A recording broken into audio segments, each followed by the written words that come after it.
Friends, welcome back to my channel. If you're a new viewer, please subscribe my channel for more videos.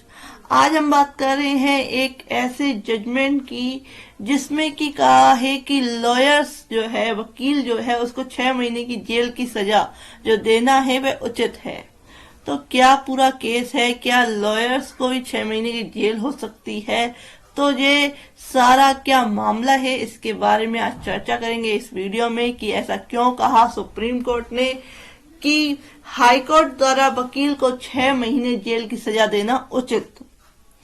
तो ऐसा कहा है उस case में जो कि है अवमानना का मामला, कंटेम्प्ट मैटर्स जो है, उसमें ऐसा कहा है सुप्रीम कोर्ट ने कि उच्चतम न्यायालय ने शुक्रवार को दिल्ली हाई कोर्ट द्वारा एक वकील को हाई कोर्ट और जिला अदालतों के कई न्यायाधीशों के खिलाफ निंदनीय, अनुचित और आधारहीन आरोप लगाने के लिए आपराधिक अवमानना का दोषी ठहराते हुए 6 महीने जेल की सजा सुनाए जाने को उचित करार दिया।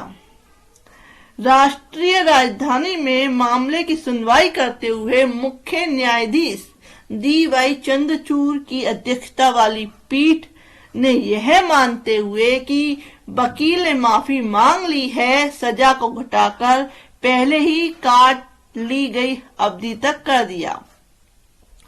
वकील की ओर से पेश वरिष्ठ वकील विभा दत्ता मखीजा ने पीठ को बताया कि अवमाननाकर्ता ने सभी संबंधित न्यायाधीशों के समक्ष लिखित रूप में माफी मांगी है और न्यायाधीशों और न्यायपालिका के खिलाफ अपनी आपत्तिजनक टिप्पणी भी वापस ले ली है।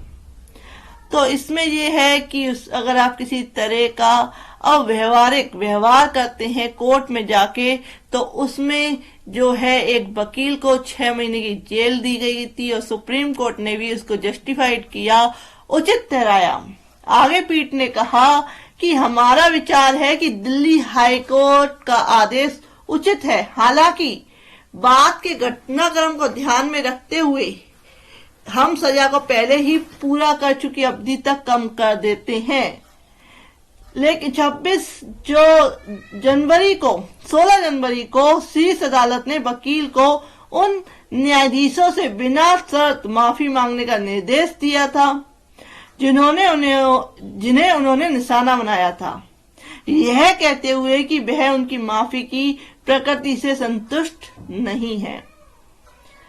हाईकोर्ट ने 9 जनवरी को वकील को अदालत की अवमानना का दोषी ठहराया था और 6 महीने की कैद की जेल की सजा सुनाई थी। साथ ही उस पर 2000 रुपए का जुर्माना भी लगाया था। इसने यह भी निर्देश दिया था कि उसे हिरासत में ले लिया जाए और तिहाड़ जेल के अधीक्षक को सौंप दिया जाए।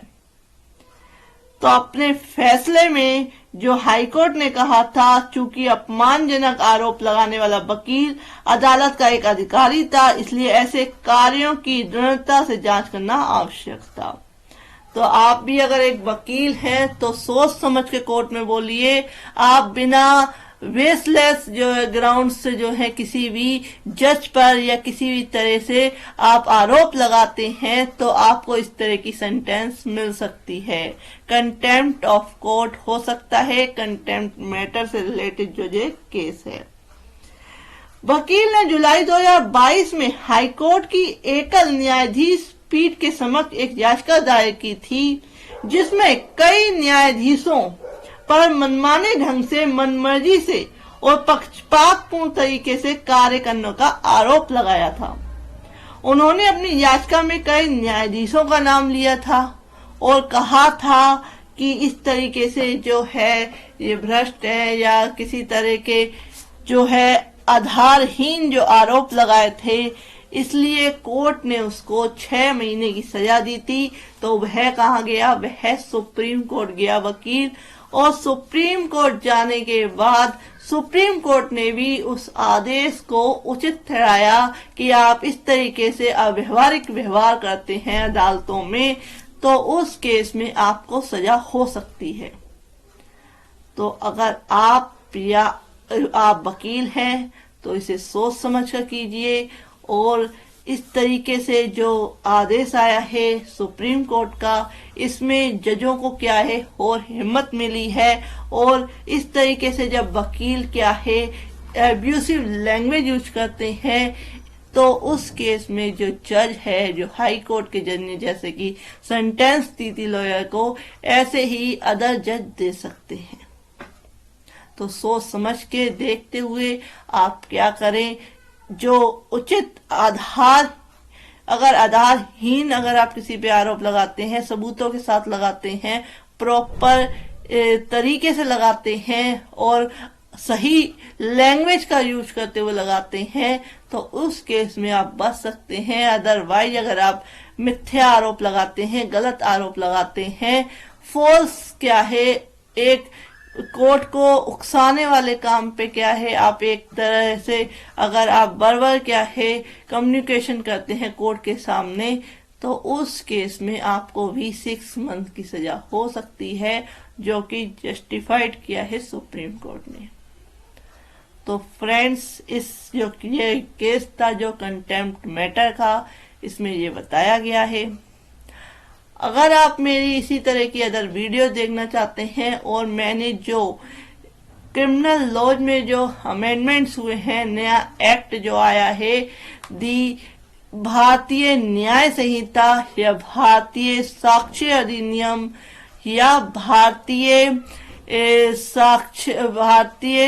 जो है संहिता जो आई है, CRPC, IPC और एविडेंस एक्ट, इसके जो वीडियोज है, नई जो ये कोड जो आई है, संहिता जो आई है, भारतीय न्याय संहिता, इस सब की मैं क्या है वीडियो जो है वो अपने YouTube चैनल पर डाल रही हूँ। वहां से आप मेरी वीडियोज को देख सकते हैं। और ये न्यू जो है एक्ट है, तो इसको समझने के लिए आपको दोबारा एक बार क्या है इसको रीड करना पड़ेगा, समझना पड़ेगा। तो 1 बाय 1 मैं सारे सेक्शंस क्लियर करूंगी और IPC, CRPC और एविडेंस एक्ट, इन तीनों को मैं कवर करूंगी।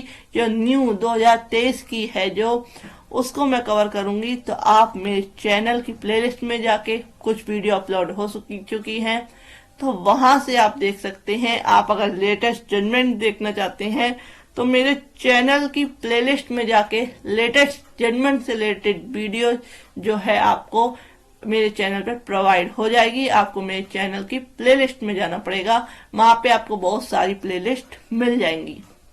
तो अगर आपको मेरी वीडियो पसंद आती है, please like, share and notification को ऑन करना ना भूलें, जिससे कि नई वीडियो आप पे तुरंत की तुरंत पहुंच सके। If you like my video, please like, share and subscribe my channel. Thank you for watching this video.